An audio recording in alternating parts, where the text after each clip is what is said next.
What up, though? What's going on, COL? What's going on, America? How y'all doing? How y'all doing? It's your man, C Me or C from the D, coming at you with everything that's real. Today is a nice day. It's a beautiful day.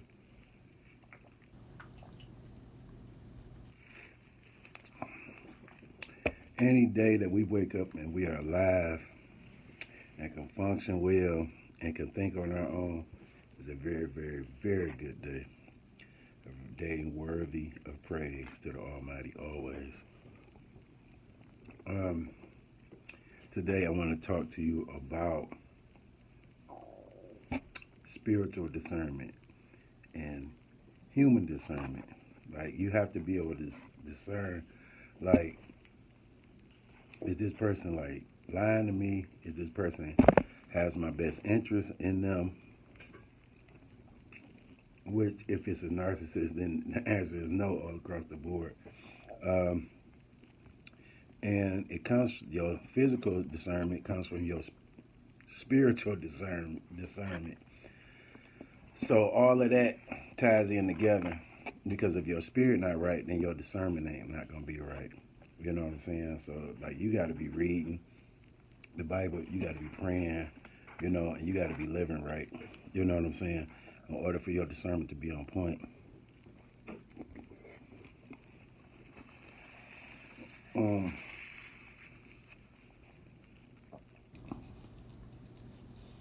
Sometimes you can think it's a certain way, and the devil and the demons can be playing with you.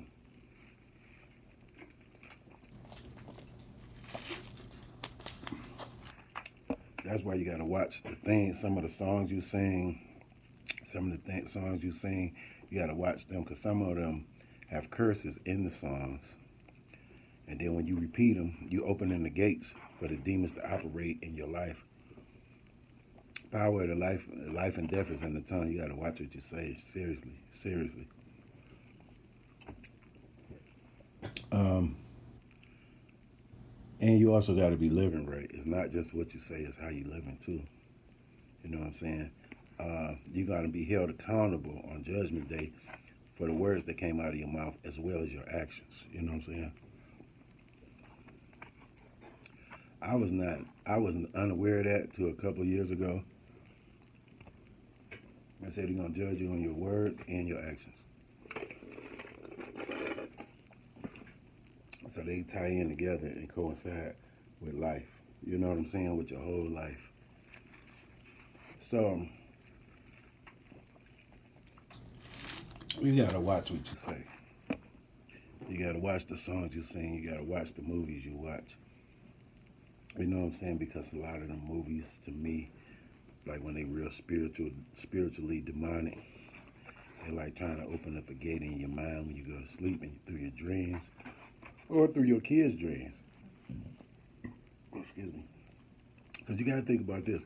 If you can watch a movie now at the age you are now and have a dream concerning it, like it tied into your dream when you go to bed, your kids definitely, they weaker than us. They way smaller than us, smaller spiritually and mentally, even though they're more pure than we are because they coming from hell, they still babies.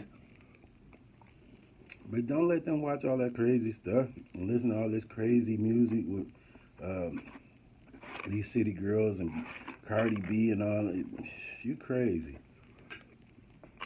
Man, now let your kids listen to that crazy stuff and then talking about they know better.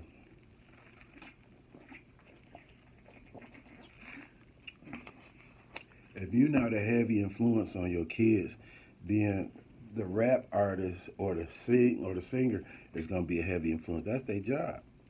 And they got all these millions of dollars backing them up. So it's posters everywhere, commercials, this and that. So then you like, oh, that's Cardi, oh, that's Cardi, oh, that's Cardi. So they're gonna have a heavier influence on your kids. So you gotta watch it. That's what I'm saying. Like, if you're not really active in your child's life, Satan is gonna play somebody there to be there to throw your child off.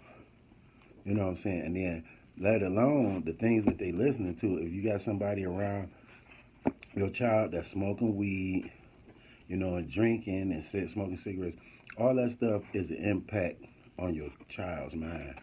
You know what I'm saying? Like like in their head is saying it's okay. Because even if you're not doing it, you allow somebody to do it in the presence of your child, and sooner or later, your child is either gonna smoke weed, smoke cigarettes, or whatever it is, or drink, because that's what they were shown. Believe me, everything that happened to somebody, like if a person got touched, and then they touched somebody, that happened to them. You see what I'm saying? Or some of these young ladies is beating their kids. 9 times out of 10, they were beaten as a child. You know what I'm saying? Or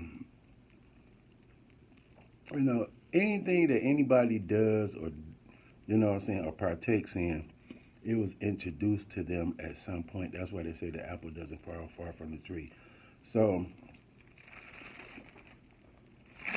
if it wasn't the mother had a brother that lived there with them when they were kids, and the mother might not have seen the brother do it, but all the times when she wasn't there, when she had to work, and the brother was watching the kids, he walking around the house smoking cigarettes and drinking. See what I'm saying? And that little introduction will sear into the child's mind. The building blocks for a child is from the ages from 1 to 7 or 1 to 9, something like that. So all the stuff that they introduce to is very, very, very crucial.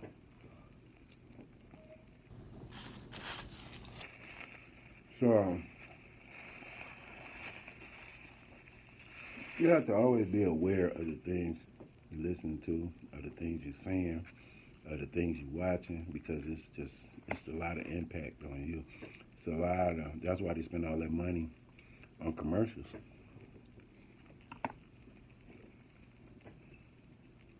It's very impactful.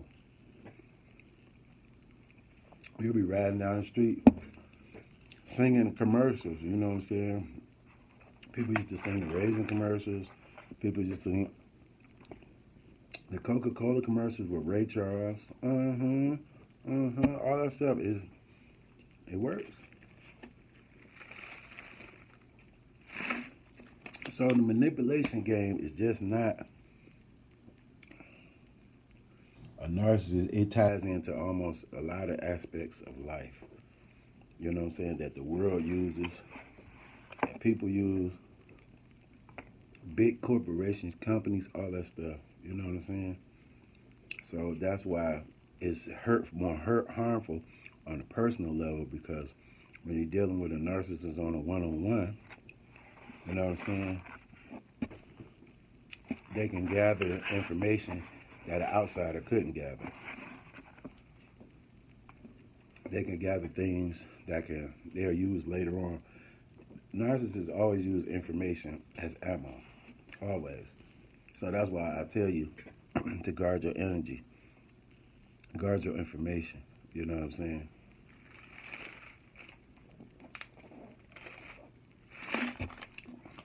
That's what the narc looking for.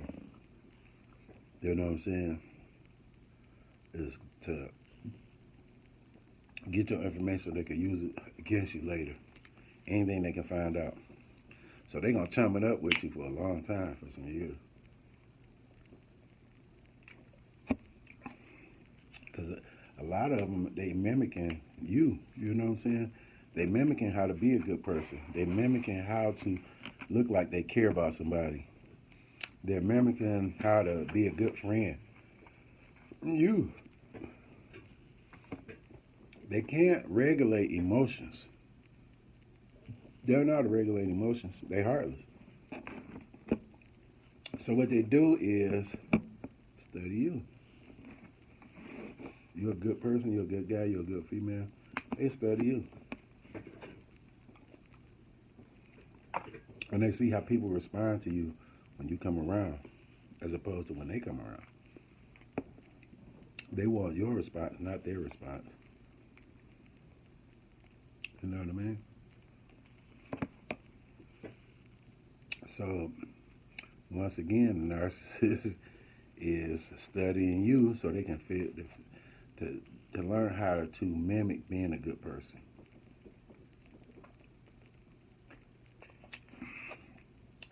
So that they can act like a good person around different people, including yourself. So they can deceive you. You know? Notice how the narc wants to spend hours chilling with you. They want to, and I'm gonna be real. They want to spend hours getting high and drunk and all that, and asking you different questions and learning your different point of views on things. Straight up. Yeah, I know what I'm talking about. Because they're studying. You chilling, but they're studying. They're working.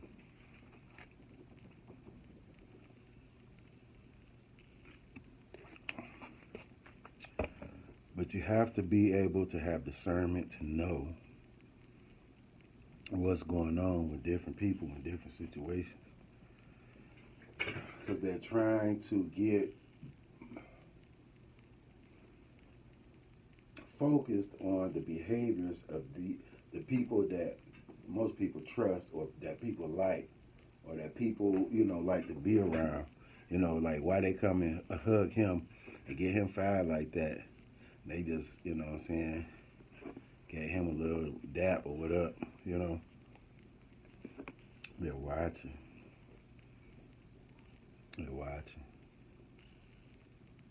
Yeah, they're watching. They're watching very vicariously and very detailed. They're watching. And that's why I talk about the discernment, because you should be able to tell if somebody has ill intentions. You know what I'm saying? Because it won't feel authentic. It won't feel genuine. You gotta get away from them people.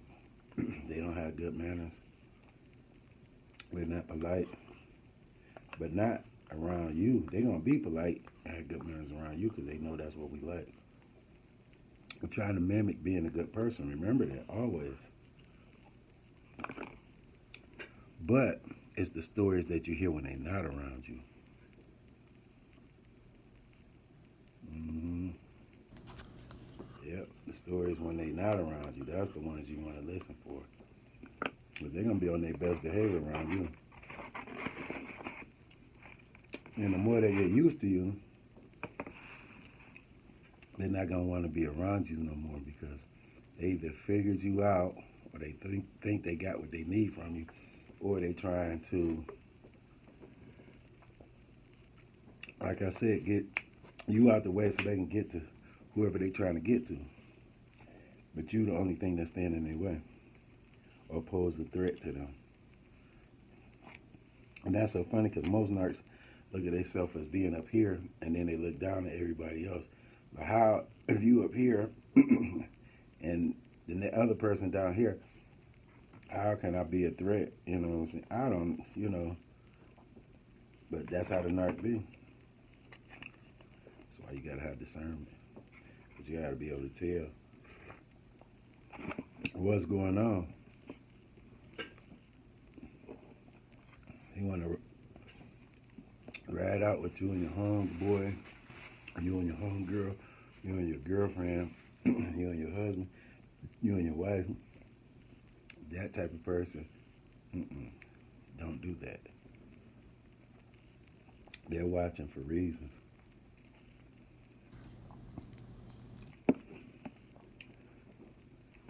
But you don't mix none of that. You don't put your wife around a bunch of your homeboys. You don't put your husband around a bunch of your homegirls. You don't do that. You don't let the third wheel clause come into effect either. Because if it's you and your man, don't bring you and your homegirl around too much. And if it's you and your girl, don't bring your homeboy around too much. Human nature kicks in. And then with if he a narc or she a narc, they definitely gonna try to see if they can get what you got, just to see if they could belittle you in their eyes. That's why I talk about discernment,